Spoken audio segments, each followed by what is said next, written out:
Good afternoon or good morning, depending on where you might be in the world. My name is Jim Norris. I'm currently the publisher of Entertainment Spotlight and the president of Entertainment Marketer. Many years ago, I was a musician for quite a few years and have been involved in the entertainment media business, I guess you could call it, for the last 45 years. So why are we doing this webinar? A lot of musicians, of course, would like to get out and play more. Either, if you're just starting out or if you've been around for a while, just to get some tips on how to get more gigs this year. Just going to find out more about you for a sec here. Let me find it here. Here it is.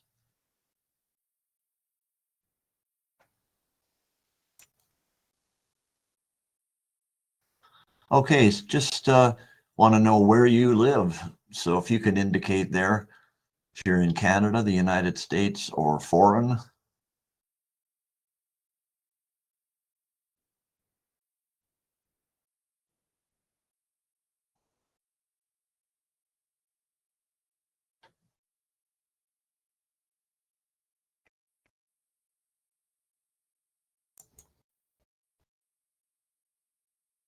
Okay, it looks like everybody here's from Canada. That's kind of amazing, actually.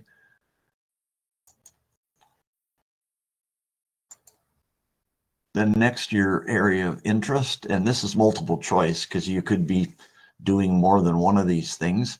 A lot of people that are musicians, of course, do other things as well.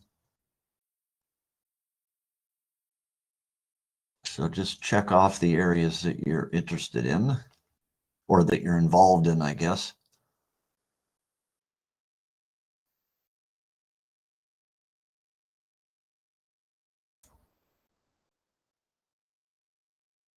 Okay, quite mostly musicians, but some managers, booking agents, industry folks, media, etc.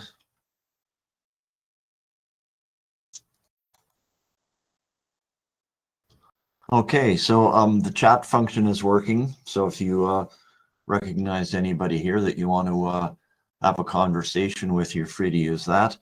The Q&A button is for questions, so you can put your questions in there anytime during the next hour or so, and then we will answer the questions at the end.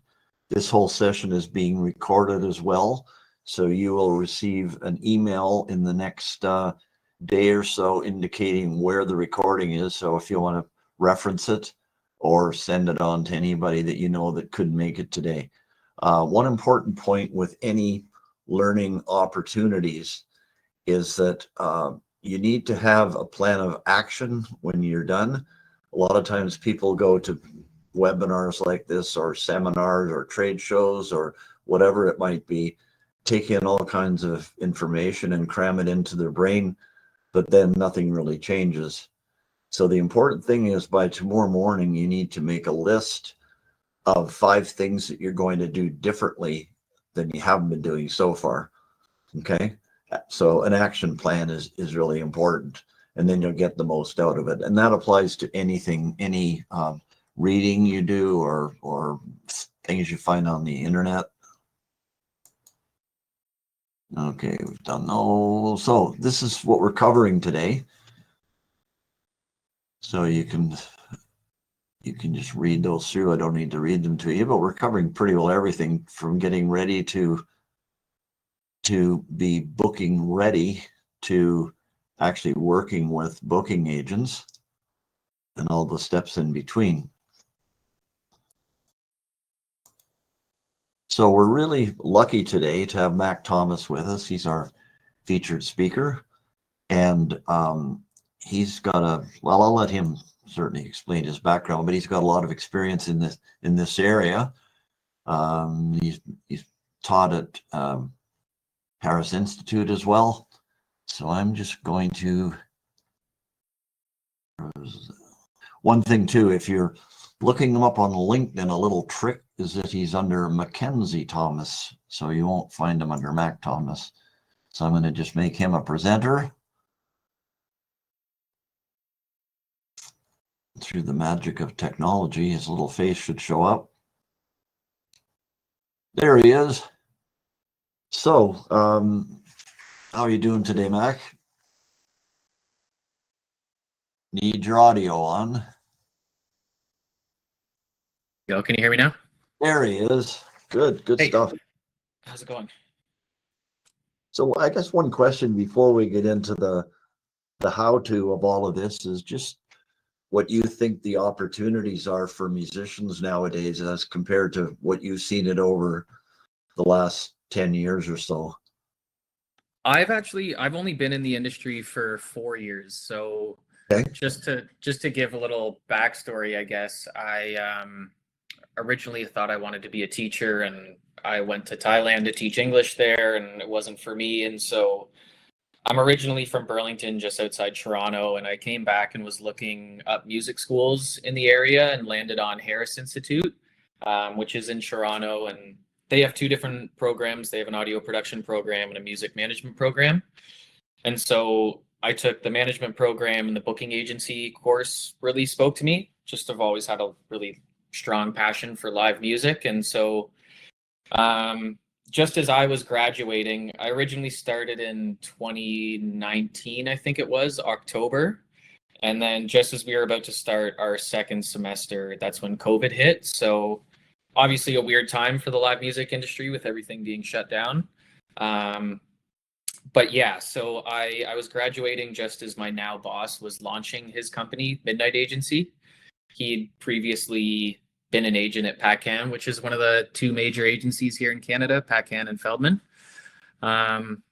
So yeah, I've been in the industry for about 4 years now. I can't speak to what it was like before the pandemic, but obviously it changed things greatly. You know, budgets have shrunken a lot.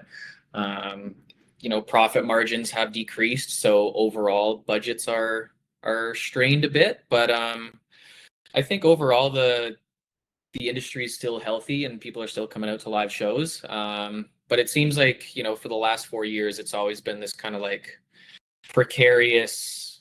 There's always something that's kind of looming over top, whether it's, you know, COVID and shutdowns, or, you know, now all these tariffs and just kind of general uncertainty around the economy. But overall, people are still going to shows, which is great. So people still love their live music.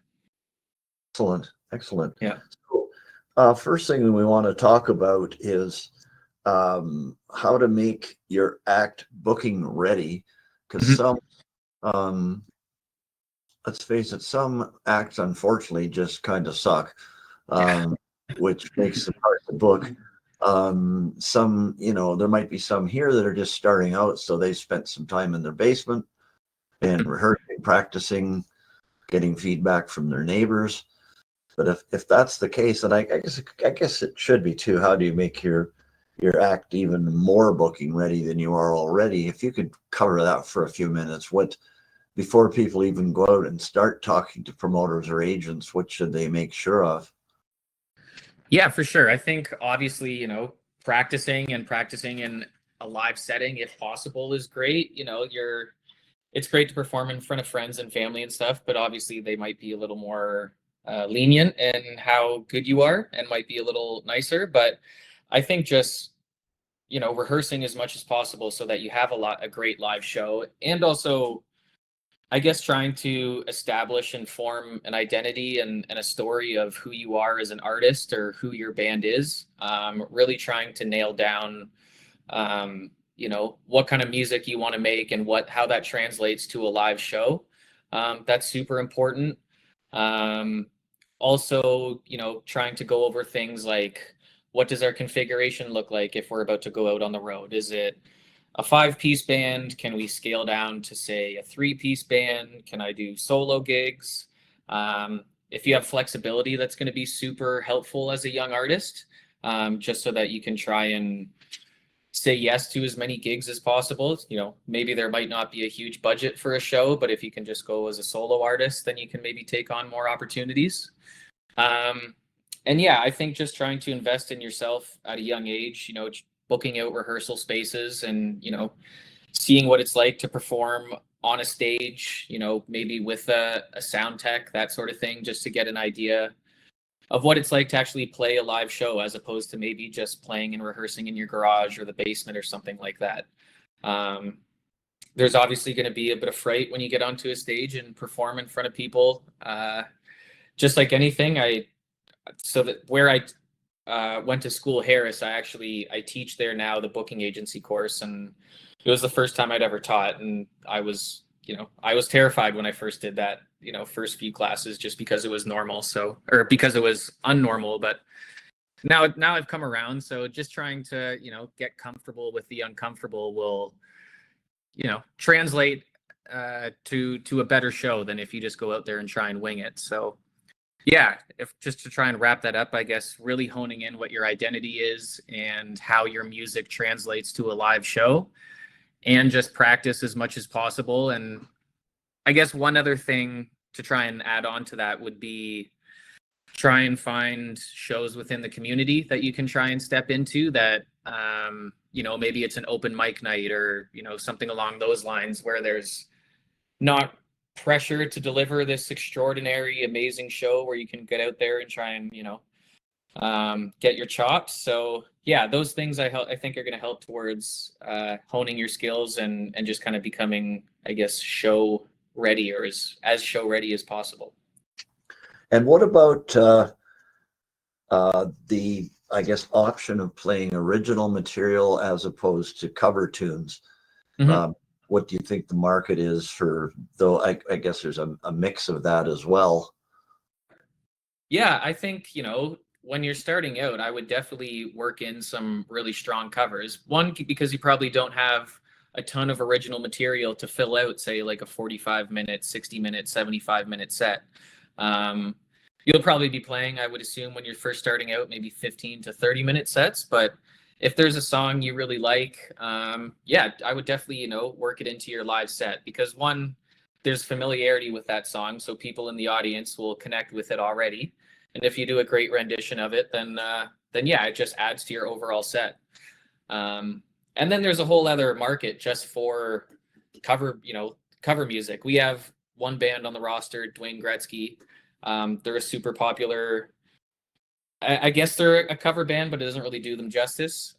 It's a 10-piece band. There's 4 lead singers, and each lead singer, sings songs within the set that are, suit their vocals. But they've grown it into this huge act. They're playing Budweiser stage this summer. So, even as a cover band, you can, start playing some of the biggest stages in Toronto or Canada for that matter. And with cover tunes, should the artist try and sound like the record, or should they put their own spin on it and do their own version of that tune? Me personally, I like it when an artist puts their own spin on it.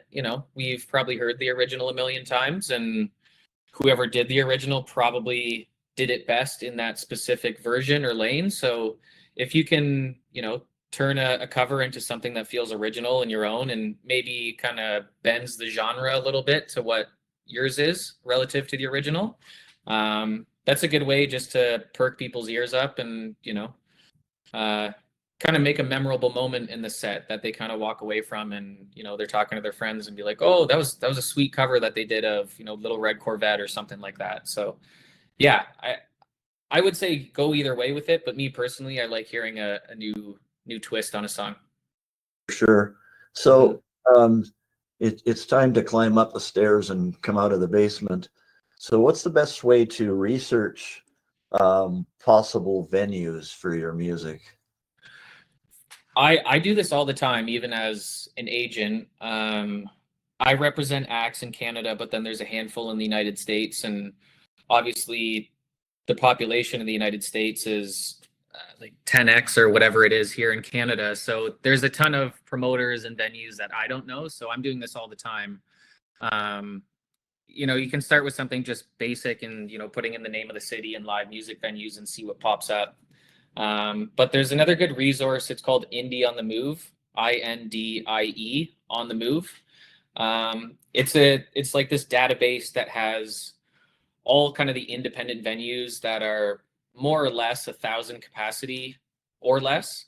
But it's great for finding venues that are kind of in that like 50 to 150 to 200 cap range. And you can either pay for a subscription, which I think is about $5, and you'll actually get the email of the booker at that venue, which is, it's only $5. It's a good investment. Then you can actually have a direct contact for some of these venues. But even without that, it'll give you the name of the venue, a link to their website, what the capacity is, just some basic information to try and, I guess, plot out where, or what sort of venues you would like to play.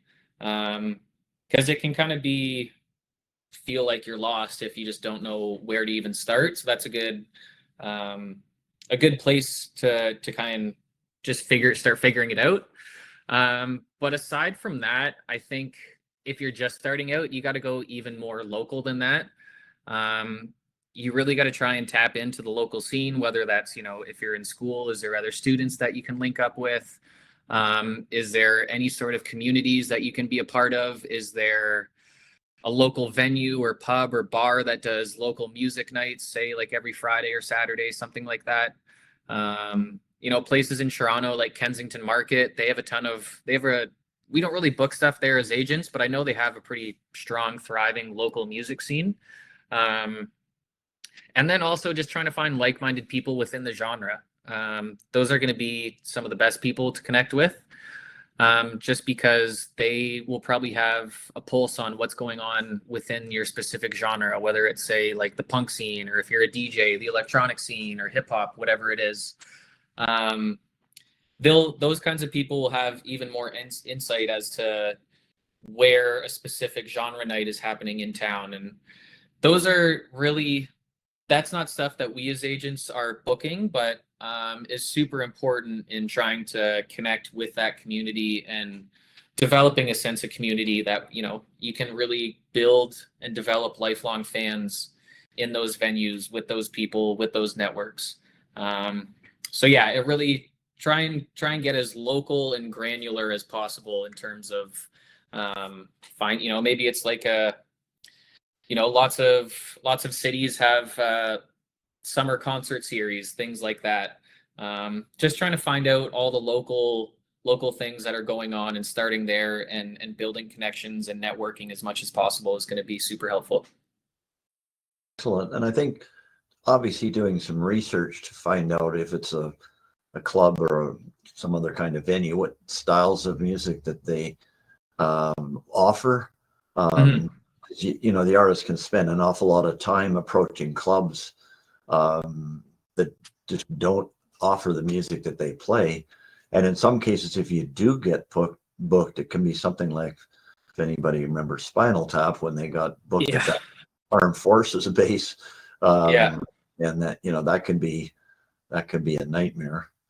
Yeah, if you're a punk rock band, don't go approaching like the folk clubs and stuff like that, because one, you probably won't hear back, but like you said, if you get booked in there, that's not the audience you want to be playing for. So yeah, definitely do some research on what sort of genres, if they're booking all multi-genres, or if they're, there's tons of folk clubs in Ontario because we have a bunch of folk acts. So yeah, just definitely do some research on what sort of genres each venue's booking. Sure. And what's the best way to communicate with the venues or the festivals or whatever? Email, phone, in person? What's the best way to get in touch with them? I would say, unless you have a strong, maybe not even strong, but unless you have a personal relationship with the buyer, I would stick to email. Email's the best. How do I put this? People that are buyers, festival buyers, club buyers, venue buyers, they're constantly getting inundated with pitches and information, and they probably have hundreds and hundreds of emails in their inbox.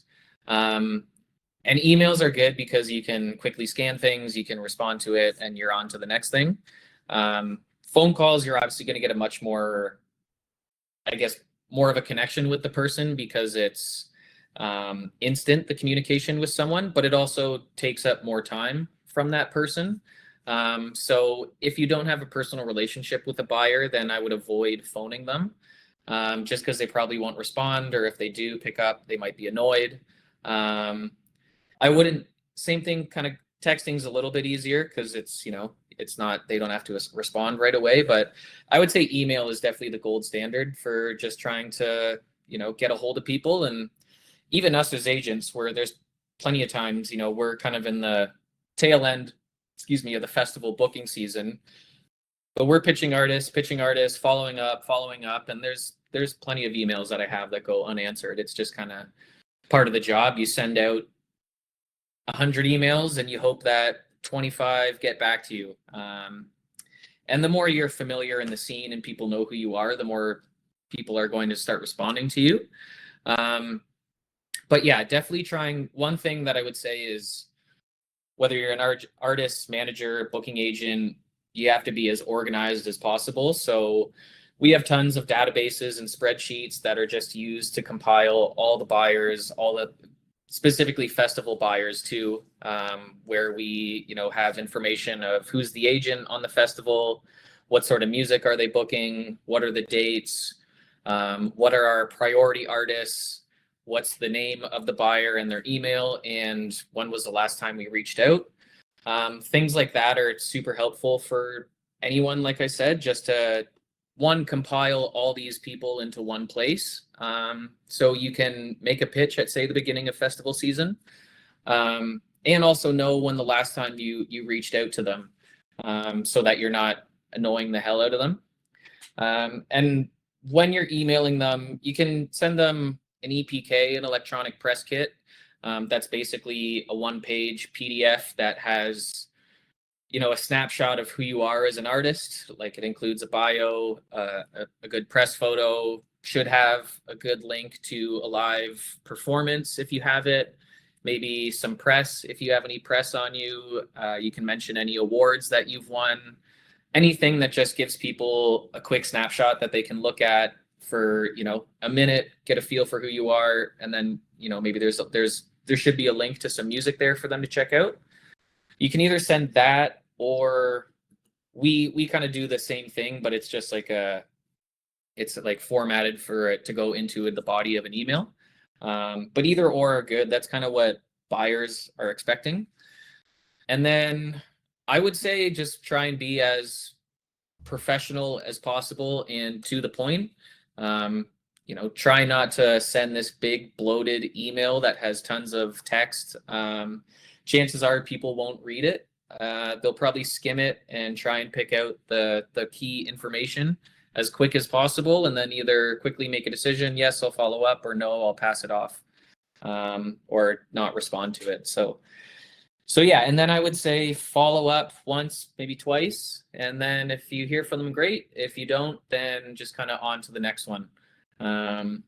There's no point in kind of beating a dead horse if you're not getting a response and continuing to follow up. You'll probably just annoy the person, and that just means, I got to go out, I got to keep developing my career, and then once I've maybe hit another step in my career, then I can come back and maybe I'll grab that person's attention.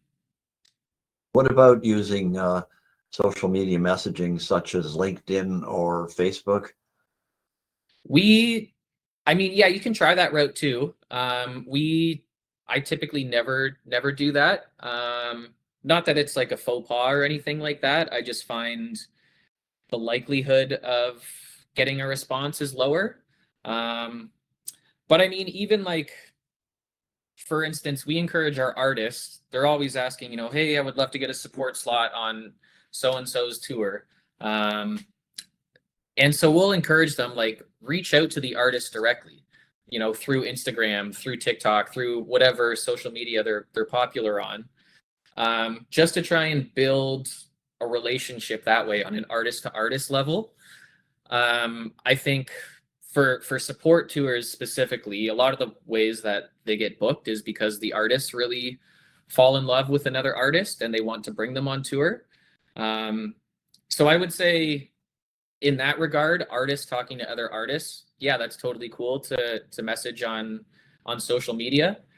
When you're kind of at the, an agent reaching out to a manager or another agent or to a buyer, it's predominantly done through email or phone calls. I think maybe in my 4 years, I've reached out 2 or 3 times via Instagram or social media, and that's only because I couldn't find someone's email anywhere. So I thought, you know what, I'll just try and shoot them a message on Instagram, see if I can get a hold of them. Excellent. So what are your top tips, I guess, for securing gigs, for getting a yes? It's a big question. I think kind of breaking it down a little more, it would be kind of what are the tips for getting the right gigs for you, and that is dependent on where you're at in your career. If you're just starting out, you're going to play. The goal is to play as much as possible and just get your name out there, get familiar with buyers, grow your network, and just just try and play as much. And you're going to do that for less money. You might play some free shows. You might play for $100. You might have to be, sleeping on camping mats in hotel rooms because you can't afford 3 hotel rooms for the whole band or something like that. And that goes back to tapping into that local scene and trying to find as many gigs as possible.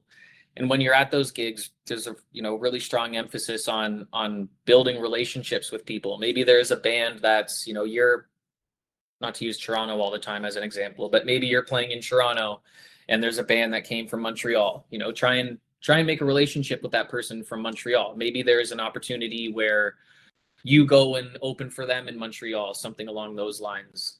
So those are ways you really have to try and be as present as possible, and just develop as many relationships as possible with as many different people. Because you never know, my boss always told me to just get out there and meet as many people that are my age, that are at my level. When I started at the agency 4 years ago, because when you're forming relationships with people at the same level, you're kind of have the same understanding of what you're going through, but also the obstacles that are ahead of you. You're able to navigate the gatekeeping a little bit more in the music industry if you have friends and allies. So yeah, like networking and building those relationships are super helpful for getting those gigs. And then there's going to come a point in time when you're able to say no to playing free shows, or saying no to playing for $100 or $200. And it'll probably feel a bit foreign and a little scary to say no to gigs. But that's actually a really good sign that your career is starting to build a bit more momentum, because then you're starting to establish a worth and a value to your band and your artistry. And once you've played enough free shows, people always ask me, like, how do you build fan bases and markets? And you always start in your home market. Say you're in Calgary and that's where you're from, and that's where most of your family and friends are. That's where you start building your fan base, and then maybe you can sell 100 tickets and it's time to branch out.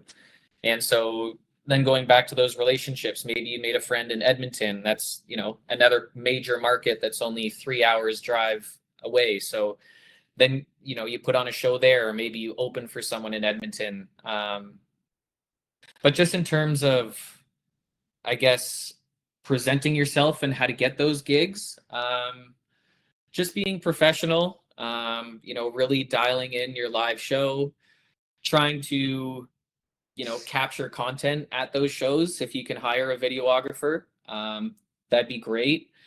You can hire photographers, but photos just aren't really doing anything in terms of promotion. People always want to see live video. So if you can hire a videographer that can display the best of your band or you as an artist performing live, that's going to be super helpful when you're approaching new buyers, people in new markets, because they probably have never heard of you if you're just branching out from your home market. So if you have some video footage that you can be like, you can provide them and say, hey, this is who we are. This is kind of what you're getting if you book us. That's super helpful to get people on board.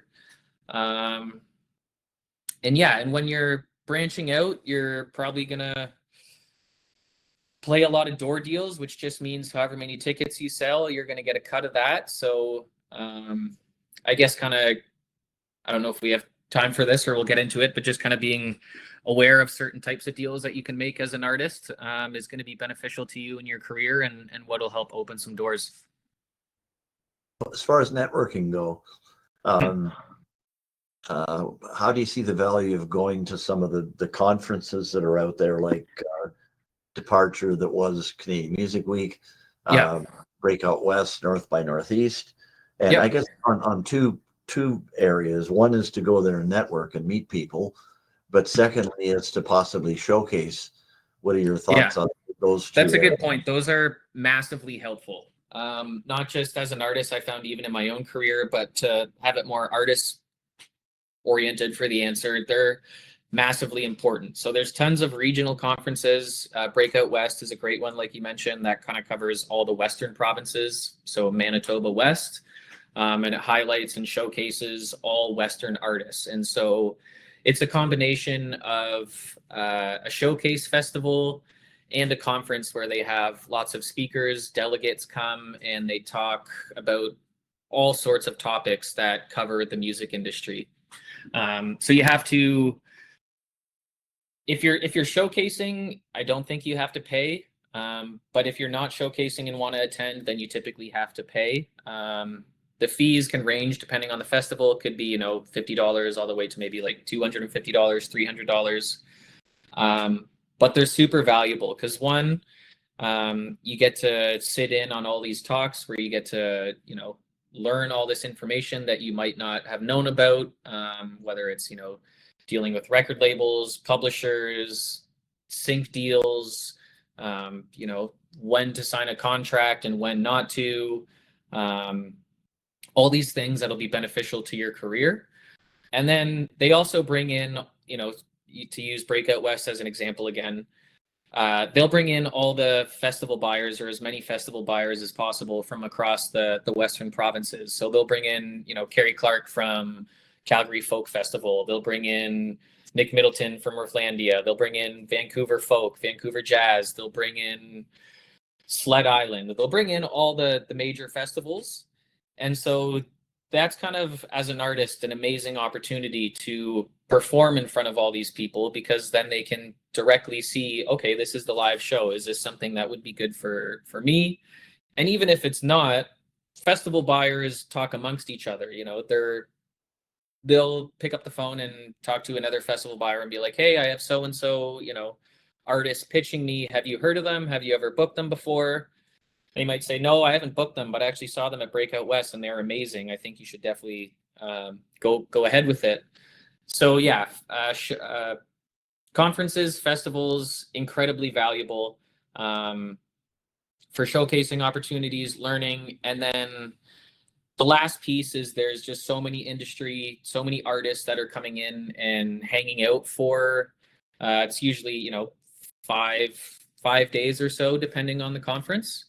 And there's shows all over the city. And so there's plenty of opportunities to just rub shoulders with people, introduce yourself, try and meet as many new people as possible. So yeah, and for me personally, going to conferences was one of the quickest ways to accelerate my own personal career as an agent, just because I got the opportunity to meet so many festival buyers, promoters, managers, labels, so on and so forth, and actually get FaceTime. This industry, more than anything, is just truly about who you know and who your friends are, and it's all about networking. Networking will expedite your career exponentially. Excellent. And some people are naturally shy, but the thing is, if you go to those events, you got to just kind of suck that up and meet people, even though it might be personally painful. The good thing is that most of those events, people are wearing name badges, which helps. Mm-hmm. So you can walk up to them and you're going to know their name, and they're going to know your name at least. And in some cases, you're going to recognize well-known names just because they're wearing a name badge. Yeah, it's a nice little icebreaker, or opportunity to start a conversation, because they typically are wearing name tags or name badges. Excuse me. And one thing to try and help overcome that is I was in the same boat. You know, I would go to these conferences. Breakout West, again, for example, was in Kelowna a few years back, and that was one of the first conferences I went to. And I knew one or two people there. And if you go, try and go with at least one person you know.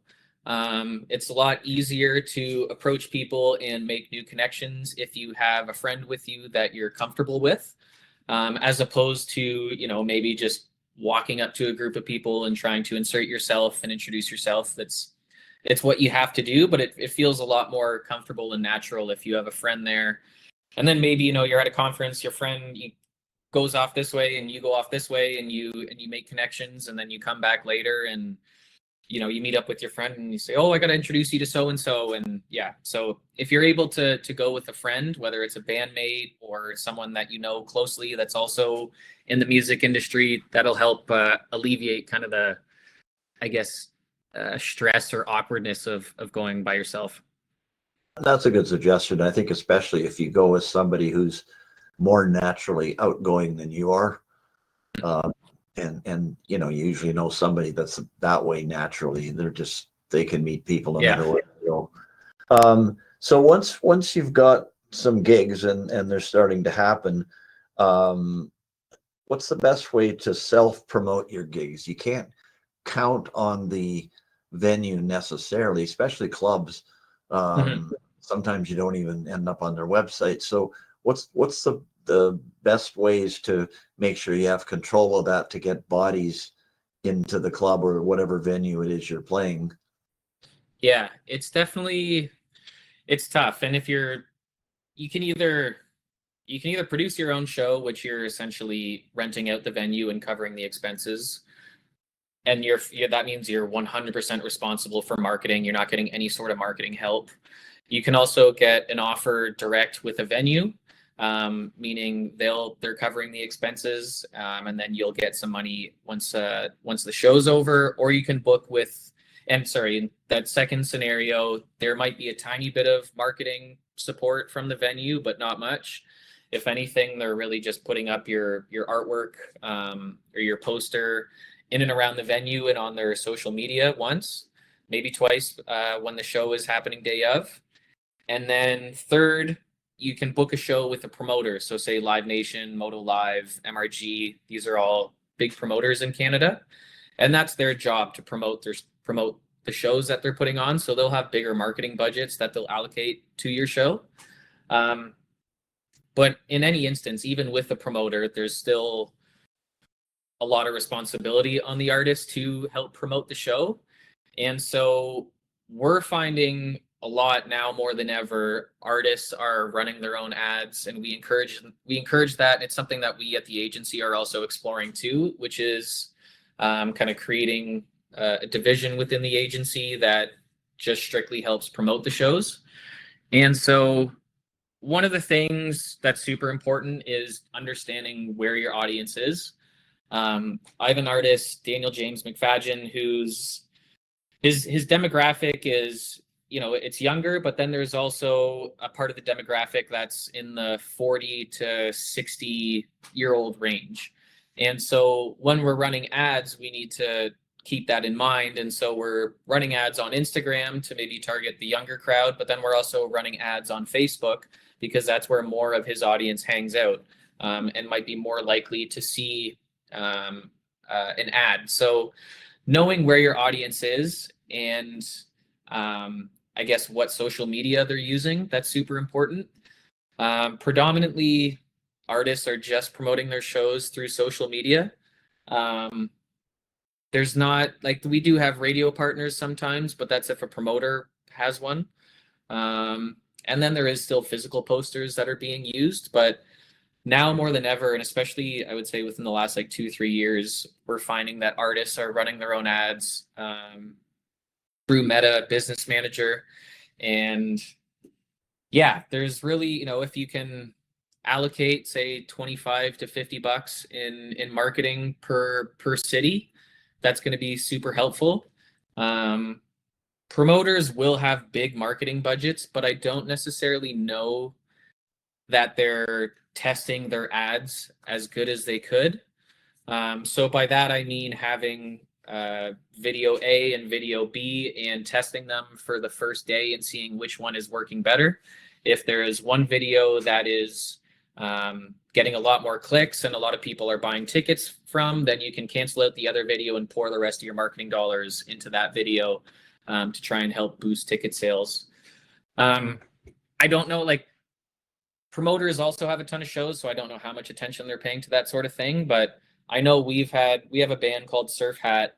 They're a psych rock band from Squamish, BC, and they've been super successful in running their own ads and coming into markets for the first time and selling out venues because they're just really savvy with ads and running them on Meta Business Manager, which helps in return, because if you're getting a deal with a venue or a promoter, if they're spending less marketing dollars, and that means more money in your pocket as an artist. So getting familiar with, either knowing a videographer that can edit videos into, highlight reels that you can turn into a video ad, or if, you as an artist can just learn how to chop up videos, edit them, slap one of your songs over it and make it, 10, 15, 30 seconds and catchy, that's going to be super beneficial to you as an artist. If you can do it yourself, then you're not paying someone else to do it. Yeah. And then aside from that, just again, trying to tap back into the local scene. Is there any local promoters that can help that are genre specific? Are there any artists that can help promote your show? Is there local support artists that you can have as direct support to your show that they can help push the show? All these things are super crucial, and it's tough because artists already have enough on their plate between recording music, refining a live show, trying to be present on social media, maybe looking after the finances. I don't envy artists. There's a ton on their plate. But performing live is one of the best ways to make money as a young artist. So if you can, really refine your skills on how to promote your shows and run ads, I think it's one of the skills that you'll see one of the best returns on as a young artist. What about having a newsletter for an artist where they can keep in touch with their fans that way on a regular basis? Newsletters are great too, because you're collecting all that data. So you have the names of people, you have their email addresses. You might, depending on how much info you're asking of these people who are signing up, you might know where they're from. Having that data is super important. I know James Blake recently has been talking about in the last 6 months or so, just how he has, I don't know how many followers he has, let's say 250,000, for example, but his engagement is super low because, Instagram, whatever, is kind of throttling how much his posts are getting to his followers. And so what he did is he sent out this link, and you could sign up, and then you would get text messages from him. And it would give you access to unreleased music. It would give you pre-sale codes. It would give you demos that have previously never been heard. But he did all that so that he could collect all that data, because he'd been touring for 10, 15 years, and all the huge promoters like Live Nation and whoever else he's worked with, they have all that data. So all these fans are coming to see James Blake, but he's not able to target them when he wants to put on shows. So having a newsletter, whether that's, at the merch table, you have a little QR code that you can get people to scan and sign up. Or, if on your website, you have a spot for them to sign up, or if they buy merch, you ask them to sign up. Super helpful because it's a direct line of communication with those fans. And typically people that are signing up for your newsletter, those are going to be super fans, people that really love you and your music and your artistry. So those are really important people to identify. So it's a great idea. Newsletters are super important. Excellent.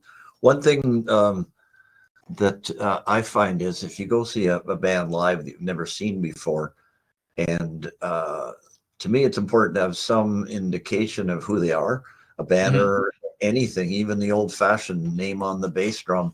Cause I've Yeah. seen, I was at, I don't even remember which festival it was, but I saw an amazing band, but no clue who they were. So you couldn't even Google them afterwards because you Yeah. didn't know. So I just walked right up to them and asked them who they were. But I think, you can get a pull-up banner made for like $80, $90. It hardly costs anything, but some kind of signage, just so when people see you, they can walk away and know what the name of the band or the artist is. Yes, absolutely. Make sure to say what the name of your band is when you're on stage if there's no sort of signage. So try and repeat it as much as possible, get people familiar with your name. For sure. So once you're doing some gigs, what's the best way to increase your audience? You might start off and you're drawing 40 or 50 people in a club, but obviously to be enticing to club owners, you want to get your numbers up. So what's the best thing to work on, online and offline, to get your fan base enlarged, and even more than your fan base, but the number of people that are coming out to see you live? Yeah, this is probably the question that I get most from people, and so to distinguish, there's two types of events that you can play. You can play a hard ticket show, which means if you're an artist and you're playing at the Drake Underground in Toronto and you're headlining, and people are buying tickets specifically to come to your show and see you, that's a hard ticket show. And then the other is a soft ticket event, which would be a festival. So say Osheaga in Montreal, there's, say 60 artists on the bill. You might be part of the reason that someone buys a ticket, but they're going to the festival to see a whole bunch of acts and because the festival is great. That's considered a soft ticket event. So hard ticket, people are coming out specifically for you. And as an artist, you want to try and increase your hard ticket history, or sorry, your hard ticket value as much as possible, because that's going to translate to that's the best way to determine your value in a market. So if you can sell 50 tickets in a market, at X amount of dollars, then that's what you're worth. And so the model used to be, but still is, but it's kind of changing a bit, is that you would try and play more soft ticket events. You would try and get on more festival bills, because you're not solely responsible for selling all these tickets. There might be a headliner that's bringing in most of these people, but they catch your show because you're on the bill and you're playing on the stage before them, kind of thing. And that's still what the goal is.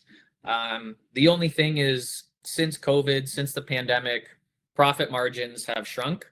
So now festivals have to be a little bit more picky and choosy about who they're booking for their festival. They want to try and make sure that every single act, as best as they can, has some sort of draw. Now, that's not the case everywhere. There's certain festivals that are put on by the city, or in Quebec, Festival d'été, massive festival. I think it has a capacity of 110,000 people. It's subsidized by the government. So they have 10 days, some of the biggest headliners like Post Malone and J Balvin and stuff like that. But it's only like $100 for 10 days. But yeah, so trying to get on as many festival bills as possible is a great way to perform in front of, lots of people without being solely responsible for bringing those people in. And then hopefully when you're playing that set, you convert fans, and, you went from maybe bringing 50 people out and the next show is 75 people. That's kind of I guess the model. And then there's a whole variety of reasons that can, help increase that fan base. Maybe you have a really strong social media presence. We have one band, the Free Label, who did these amazing covers, and there was this Instagram channel that picked it up that had like 2 million followers, and they reposted a bunch of their covers that Free Label did on their own channel, and their social media presence grew from, I think it was like 10,000, now they're up to 190,000 followers, which is translated a bit to live. It's not, social media followers are not live fans. There's, we have plenty of artists that have really strong social media followings, but it doesn't always translate to people that are coming out to your show. So yeah, that can be a puzzle piece. If there's, a record label that is interested in picking up your album, they'll have a whole marketing plan to try and get it to as many people as possible. But we as agents, we're always looking for bands that want to just go out on the road and be road dogs. It's a common term in the industry. It's artists that want to just go out there and play as many shows as possible, in as many markets as possible. The good thing in Canada is that we have a ton of grant funding that will help get you out onto the road and cover a lot of your costs. So looking into things like Factor and individual provincial organizations that provide grant money.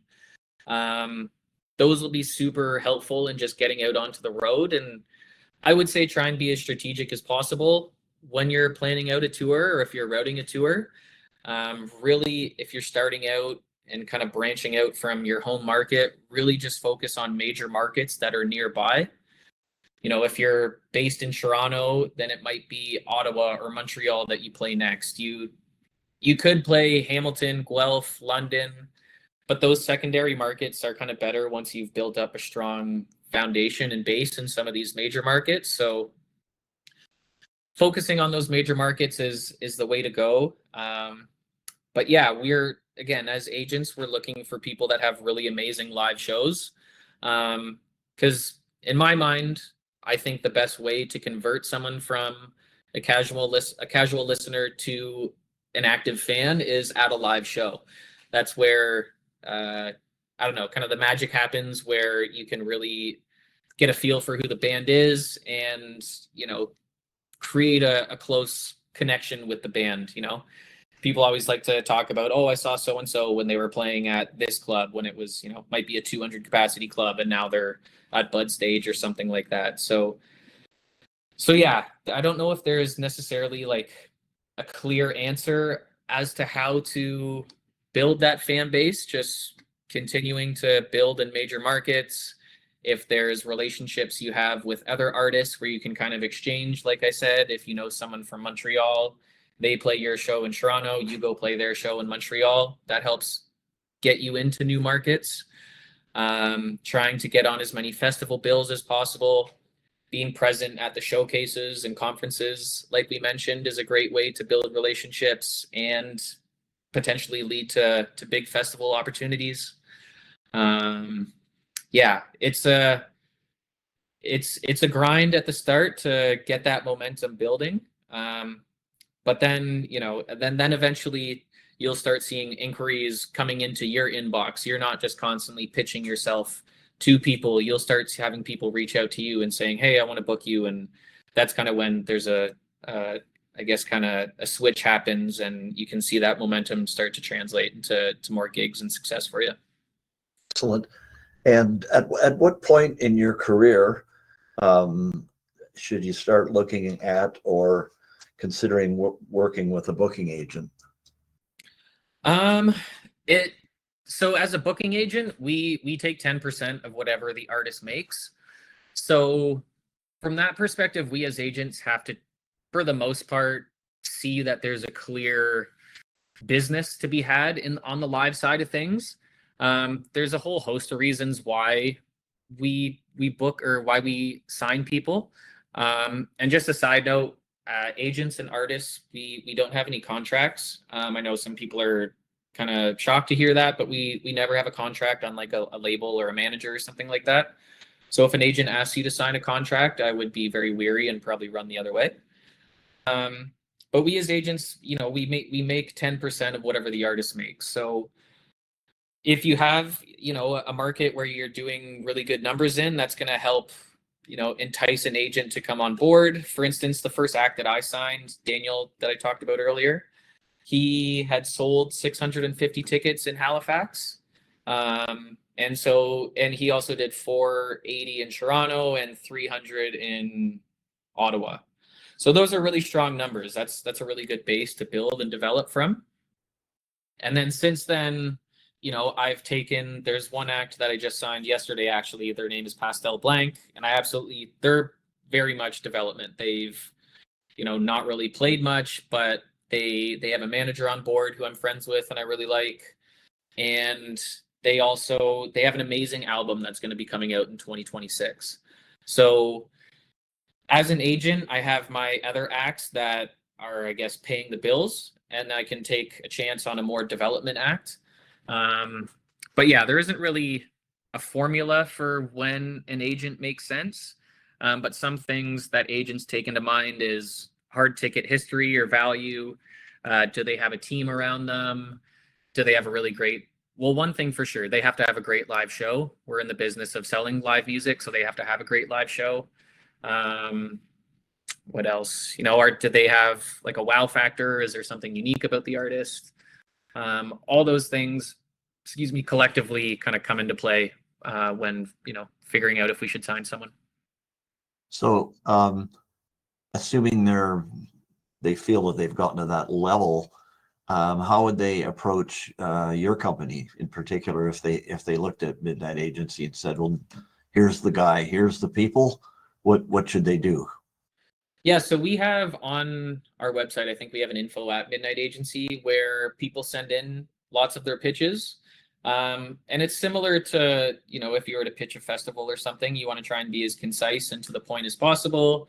Tell us a bit about who you are, give us a snapshot of what your music is like, if you have any accolades, if you have any press, basically, yeah, making that same pitch that you would to a festival buyer, just curtailing it to an agent.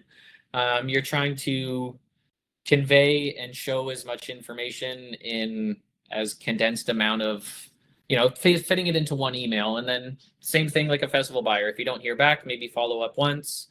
And if you don't hear anything, then move on. But we look at all of the pitches that come in to that info at Midnight Agency. If you get a hold of an agent's email, I personally don't have an issue if an artist pitches me directly. I'll look at it and I'll just respond to them if it's either yes, I'd love to, let me know if you have a live show, if you have a show coming up and I can, can you put me on the guest list and I'll come check it out.